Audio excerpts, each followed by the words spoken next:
मेरा नाम प्रमोद कुमार है। मेरा स्कूल उत्क्रमित उच्च विद्यालय कोने लातेहार है। आज हम इतिहास विषय से वर्ग 10 का पार्ट 2 भारत में राष्ट्रवाद विषय को पढ़ेंगे। इससे पहले हम लोग यूरोप में राष्ट्रवाद का अध्ययन कर चुके हैं। राष्ट्रवाद से हम लोग कुछ परिचित हैं।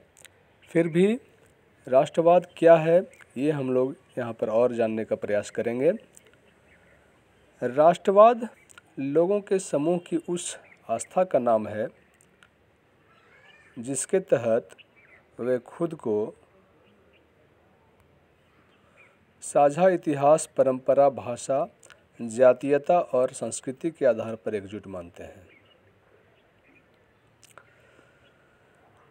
हमारे देश में भी अन्य उपनिवेशों की तरह आधुनिक राष्ट्रवाद के उदय की परिघटना उपनिवेशवाद विरोधी आंदोलन के साथ गहरे रूप में जुड़ी थी। राष्ट्रवाद एक ऐसा चीज़ है जिसमें एक बैनर, एक झंडा, एक जाति, एक भाषा की कल्पना की जाती है और इसी आधार पर लोग एकजुट होते हैं और अपने देश को सर्वश्रेष्ठ बनाने की कोशिश करते हैं। कभी कभी ये प्रश्न आ जाता है बच्चों, राष्ट्रवाद क्या है? तो राष्ट्रवाद के जो परिभाषा हम यहाँ पर बताए हैं उसे राष्ट्रवाद क्या है लिख देंगे। अब हम आगे चर्चा करेंगे पाठ में प्रथम विश्व युद्ध के समय हमारे देश की स्थिति कैसी थी।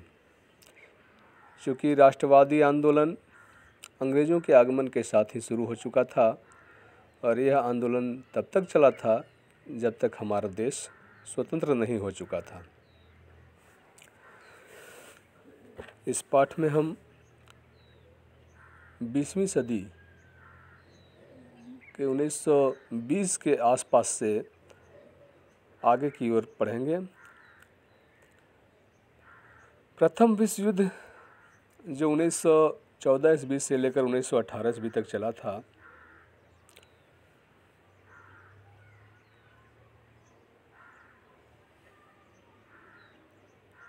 देश के समक्ष एक नई आर्थिक और राजनीतिक स्थिति पैदा कर दी थी।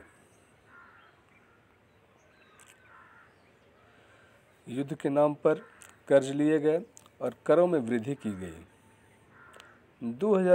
1914 से लेकर 1918 के बीच कीमतें लगभग दोगुनी हो चुकी थी। ग्रामीण इलाकों में सिपाहियों की जबरन भर्ती किया गया जिसके कारण असंतोष उत्पन्न हो गई। 1918, 19 और 1920-21 में हमारे देश में फसल खराब होने से खाद्यान्न की भारी कमी हो गई थी जिसके कारण भी कीमतें काफ़ी बढ़ गई थी। उसी समय फ्लू महामारी से लगभग 120 से 130 लाख लोग मारे गए थे। लोगों को उम्मीद थी कि युद्ध के बाद स्थिति सुधरेगी, पर ऐसा नहीं हुआ। उसी समय महात्मा गांधी सामने आए और संघर्ष का एक नया ढंग पेश किया जिसे हम आगे की पाठ में पढ़ेंगे। कभी कभी ये क्वेश्चन आता है, प्रथम विश्व युद्ध के समय हमारे देश की स्थिति कैसी थी? तो इसके जवाब में इन सारे पॉइंटों को लिखना बेहतर रहेगा। इसके बाद आगे हम